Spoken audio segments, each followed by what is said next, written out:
I'm Louise with news from here in Taiwan and around the world. Several government agencies say they received bomb threats warning them not to hold a key vigil in Taipei, marking the anniversary of Beijing's deadly crackdown in Tiananmen Square. Leslie Liao has been following the story and joins us from our newsroom in Taipei. Leslie, who received these bomb threats and what did they say? Hi, Louise. So we know that at least 8 government agencies reportedly received email bomb threats before the Tiananmen Memorial, including the Presidential Office, the Cabinet, and the Mainland Affairs Council, which governs relations with China. The threats are very clear. Do not hold any memorial events marking the deadly crackdown that happened in Beijing in 1989. A Mainland Affairs Council statement offers more details, and let me read that to you now. It says, "We received an email saying that a bomb had been placed in our building and that it will be detonated if the June 4th memorial event went forward. We immediately notified authorities, and a subsequent sweep of our office did not reveal any bomb or suspicious objects. From here on, the police will handle the case for further investigation." The Mainland Affairs Council severely condemns anyone spreading fear and threatening public safety. The Tiananmen Square incident has been heavily censored in China, and memorial events have been banned in the communist country for years, and more recently, Hong Kong.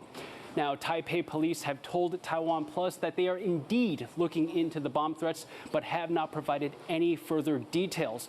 But local Taiwan media reports, which cite anonymous police sources, say that the threats targeted Taiwan's leaders like President Lai Ching-te and Vice President Bi Kim-hsiao.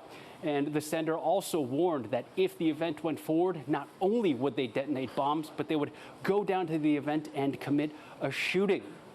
According to the reports, police dispatched additional resources to the event for security, and so far there have been no reports of threats materializing that have been outlined in the email.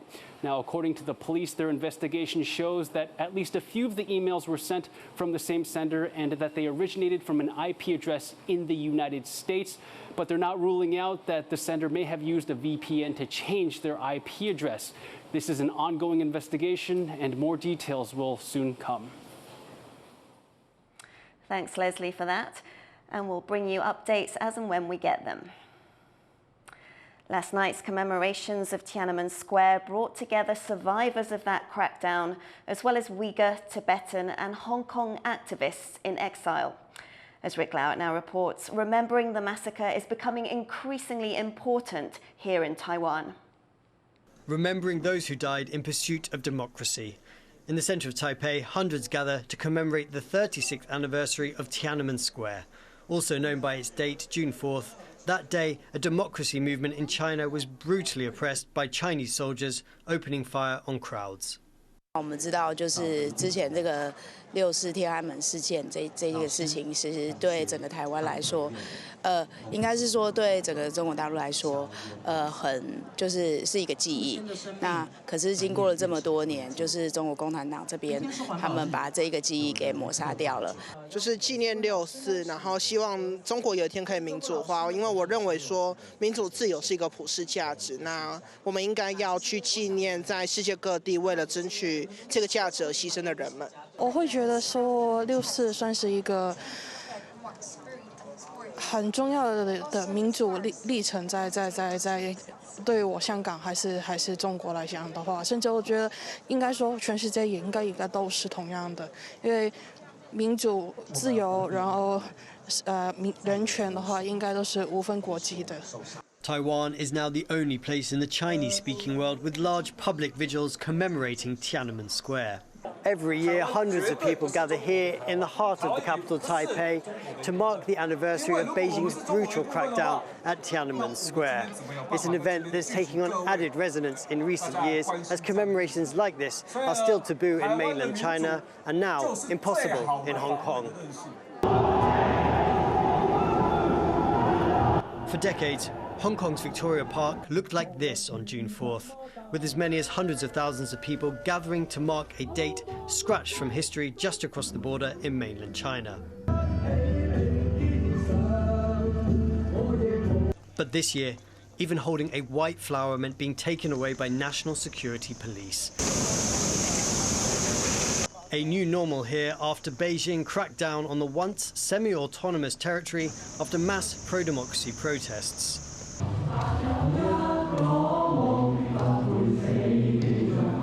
And for the first time in Taiwan, Hong Kongers in exile held their own vigil here. 從香港維多利亞公園走到台北228和平公園，係咪？代表香港人呢，無論佢身處喺邊一個地方，佢都唔會忘記1989年嘅時候共產黨屠殺人民。 Memorials here in Taiwan take place as China ups its pressure over the island nation to accept its claims of sovereignty, sending military boats and planes around the island, but also using so-called grey zone warfare tactics like cyber attacks and disinformation. Organisers and government officials pushing ahead with memorials despite bomb threats for commemorating one of the darkest chapters in modern Chinese history. It shows Taiwan's value. It shows the difference between Taiwan and China. When people use this kind of a ceremony to memorize the Tiananmen incident, when the international society show this message, it means Chinese government, they also need to know the world is watching them. For many people here in Taiwan, remembering Tiananmen is not just about the past. It's about the present and future threats to this democracy by China. In a world where authoritarianism is expanding, this island democracy wants to carry the torch, not only for those who died in Beijing nearly 4 decades ago, but for those whose freedom is under threat today. Scott Huang, Hank Xu, Andy Schreier and Rick Lowett in Taipei for TaiwanPlus. Guatemalan President Bernardo Arévalo has told Taiwan's president he's willing to take steps to advance relations with the country.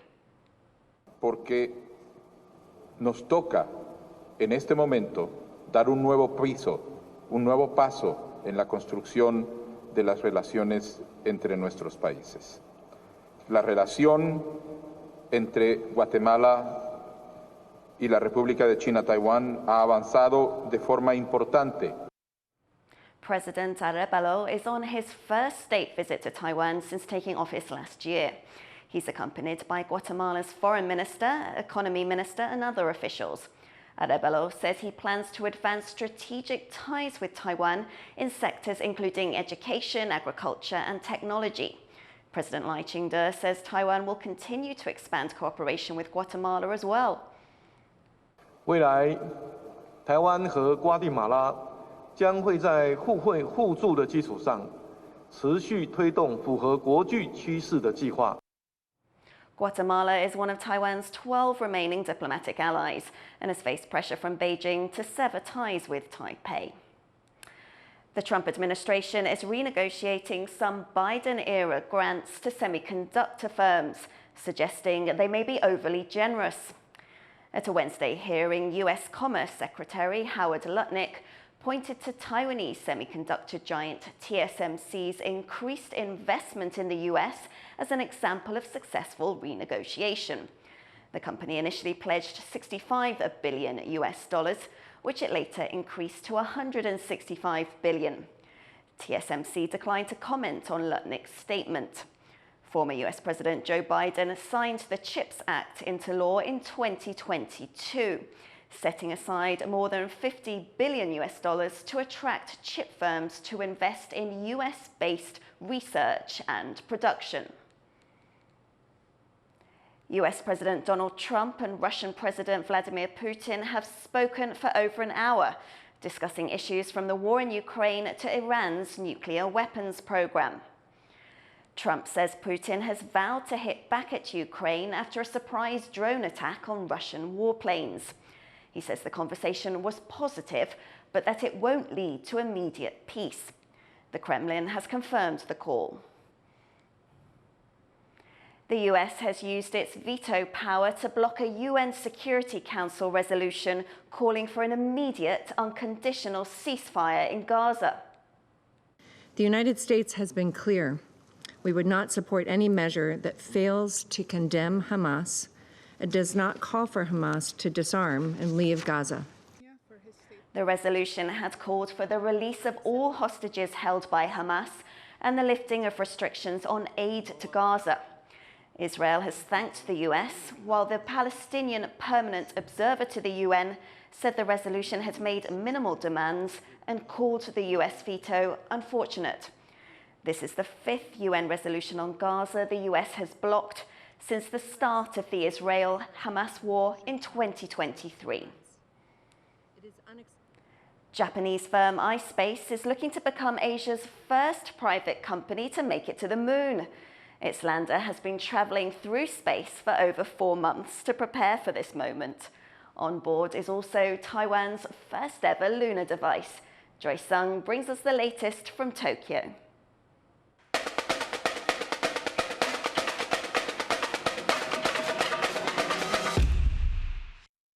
On the cusp of making history, the Resilience lander is almost at its destination, capturing this video just hours ago in lunar orbit. Built by Tokyo-based firm iSpace, it could soon become Asia's first commercial spacecraft to touch down on the moon. Here at the firm's headquarters, Executive Business Director and CFO Junpei Nozaki says the team has come a long way to reach landing day.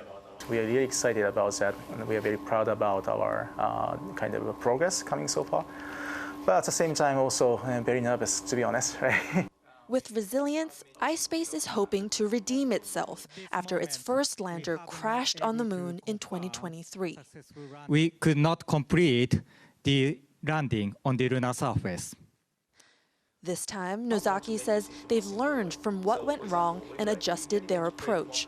Though unmanned, the lunar mission has brought 6 objects along for the ride. One of them, Taiwan's first ever lunar probe, made by students at a public research university in northern Taiwan. It's been measuring radiation in deep space since the lander was first launched in January. That data can help make future missions safer. The school was introduced to iSpace by Taiwanese entrepreneur Bill Chang. We caught up with Chang in Taipei. He says even before the lunar landing, Taiwan's Deep Space Radiation Probe, or DSRP, can already be considered a success. The environment around the Earth is more like an onion. Every layers the DSRP passing through, you can collect different data. Every second, every day, DSRP is making new record. The moon is over 384,000 kilometers away. And you have to remember that even the most advanced, for MOSAT, our national satellites, under 1,000 kilometers. Also on board Resilience is this micro-rover made by iSpace's Europe team, which is set to be deployed to collect samples of the moon's surface. Nozaki says studying the moon is a joint effort, drawing on expertise from different countries towards the same goal. Space does not have any border.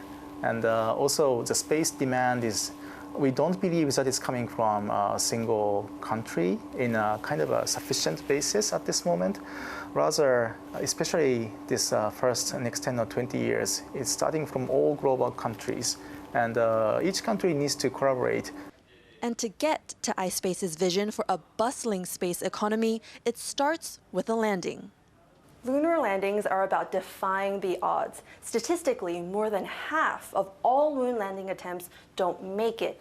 Not easy odds to beat, but speaking to people here at iSpace, they are determined that they can achieve that soft landing that they're looking for. The hope is that it can be a step towards a larger goal of setting up economic and social links between Earth and the moon, unleashing what they believe will be new possibilities for richer, more sustainable human life.